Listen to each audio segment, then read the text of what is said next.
Hai sobat, ketemu lagi dengan saya di Sulistiorini Official. Tentu dengan pembahasan-pembahasan menarik seputar demokrasi dan kepemiluan. Nah, hari pemungutan penghitungan suara 14 Februari 2024 akan segera digelar.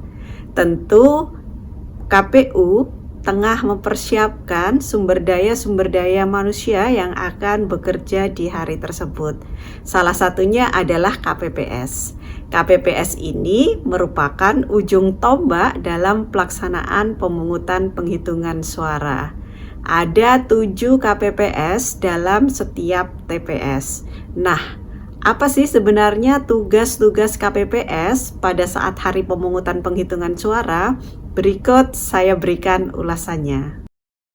Ketua KPPS sebagai anggota KPPS ke-1 mempunyai tugas memimpin rapat pemungutan suara, memberikan penjelasan mengenai tata cara pemberian suara, dan menyiapkan serta menandatangani surat suara dengan membubuhkan langsung. Anggota KPPS kedua dan KPPS ketiga mempunyai tugas membantu Ketua KPPS di meja Ketua KPPS dengan ketentuan anggota KPPS kedua menerima surat pemberitahuan formulir model C pemberitahuan KPU, model A surat pindah memilih bagi pemilih terdaftar dalam DPT, DPTB, dan data pemilih dalam DPK dalam C daftar hadir DPK KPU yang memuat data pemilih berdasarkan KTP elektronik atau suket sebagai dasar pemilih mendapatkan surat suara sesuai jenis pemilu yang akan diberikan berdasarkan urutan kehadiran dan atau tugas lain yang diberikan oleh Ketua KPPS. Dan anggota KPPS ketiga mengumpulkan surat pemberitahuan formulir model C pemberitahuan KPU atau model A surat pindah memilih setelah pemilih mendapatkan surat suara yang akan dicoblos dan atau tugas lain yang diberikan oleh Ketua KPPS.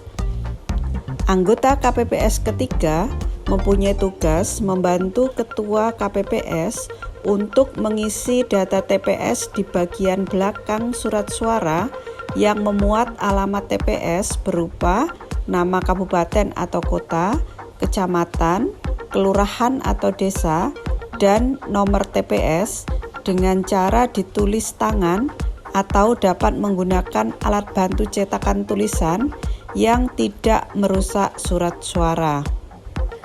Anggota KPPS keempat bertempat di dekat pintu masuk TPS mempunyai tugas menerima pemilih yang akan masuk ke dalam TPS dengan cara anggota KPPS keempat meminta kepada pemilih untuk menunjukkan seluruh jari tangan pemilih dan memastikan bahwa belum terdapat tanda khusus berupa tinta yang tersedia di TPS pada seluruh jari tangan pemilih. Anggota KPPS keempat meminta kepada pemilih untuk menunjukkan KTP elektronik atau surat keterangan dan menyerahkan formulir model C pemberitahuan KPU atau model A surat pindah memilih.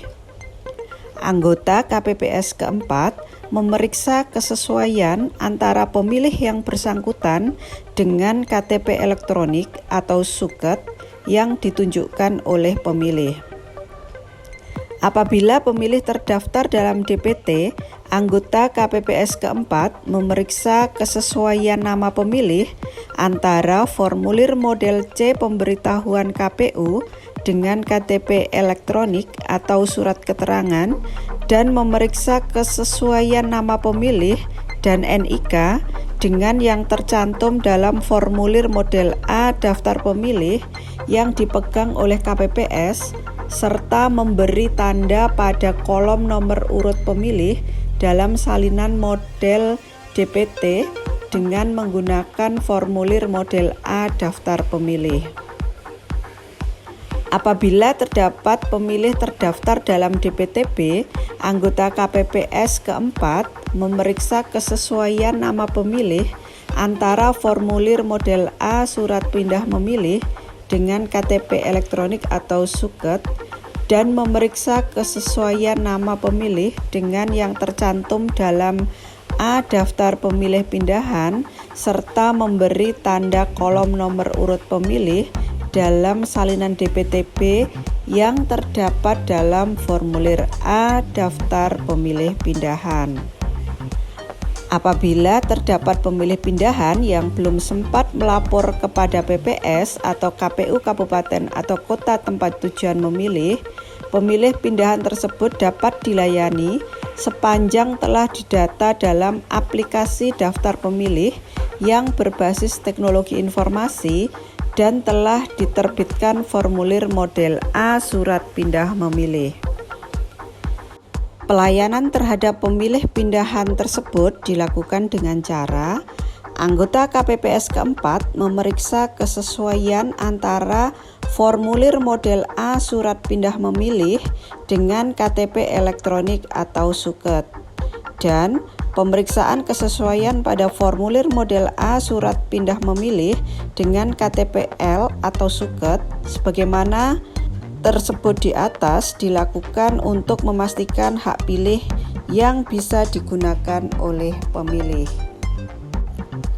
Apabila terdapat pemilih yang tidak terdaftar dalam DPT dan DPTB, pemilih tersebut dapat dilayani sepanjang berdasarkan pengecekan dalam cek dptonline.kpu.go.id identitas yang bersangkutan sebagaimana tercantum dalam KTP elektronik atau surat keterangan yang ditunjukkan oleh pemilih tidak ditemukan dalam DPT atau DPTB dan tinggal di rukun tetangga atau rukun warga sesuai dengan alamat pada KTP elektronik atau surat keterangan yang sama dengan TPS pemilih tersebut akan menggunakan hak pilih. Pelayanan terhadap pemilih tersebut dilakukan dengan cara KPPS mencatat identitas yang bersangkutan ke dalam formulir model C daftar hadir DPK KPU sesuai nomor urut berikutnya. Anggota KPPS kelima bertugas untuk mencentang pada salah satu kolom jenis kelamin, yaitu kolom L untuk laki-laki atau kolom P untuk perempuan sesuai dengan jenis kelamin pemilih untuk pemilih yang telah diperiksa oleh KPPS keempat. Anggota KPPS kelima bertugas meminta pemilih untuk menandatangani formulir model C daftar hadir DPT KPU bagi pemilih yang terdaftar dalam formulir model A KAPKO daftar pemilih. Menandatangani formulir model C daftar hadir DPTB KPU bagi pemilih yang terdaftar dalam formulir model A daftar pemilih pindahan. Kemudian juga menuliskan nama lengkap sesuai KTP elektronik dan menandatangani formulir model C daftar hadir DPK KPU bagi pemilih yang tidak terdaftar dalam DPT dan DPTB. Apabila terdapat pemilih penyandang disabilitas yang belum terdaftar dalam formulir model C daftar hadir DPT KPU atau formulir model C daftar hadir DPTB KPU, anggota KPPS kelima menuliskan status disabilitas pemilih tersebut sesuai KTP elektronik atau suketnya dan melengkapi pada kolom jenis disabilitas pada formulir model C daftar hadir DPT KPU atau formulir model C daftar hadir DPTB KPU. Anggota KPPS kelima bertugas mempersilahkan pemilih yang telah menandatangani daftar hadir menempati tempat duduk yang telah disediakan dan menghimbau untuk tidak meninggalkan TPS sebelum pemilih selesai melakukan pemberian suara di TPS. Anggota KPPS ke-6 bertempat di dekat kotak suara, bertugas mengatur pemilih yang akan memasukkan surat suara ke dalam kotak suara.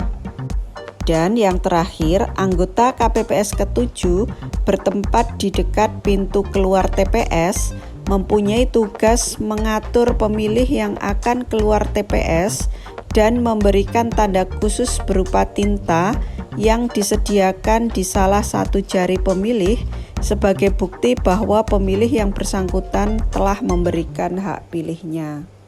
Nah, Sobat, sudah siap kan untuk menjadi bagian penting dalam pelaksanaan pemilu 2024 ini? Kami tunggu kehadiran Anda di TPS 14 Februari 2024. Gunakan hak pilih Anda dengan sebaik-baiknya dan suara Anda akan menentukan nasib bangsa. Tetap stay tune di Sulistyorini Official. Sampai jumpa lagi.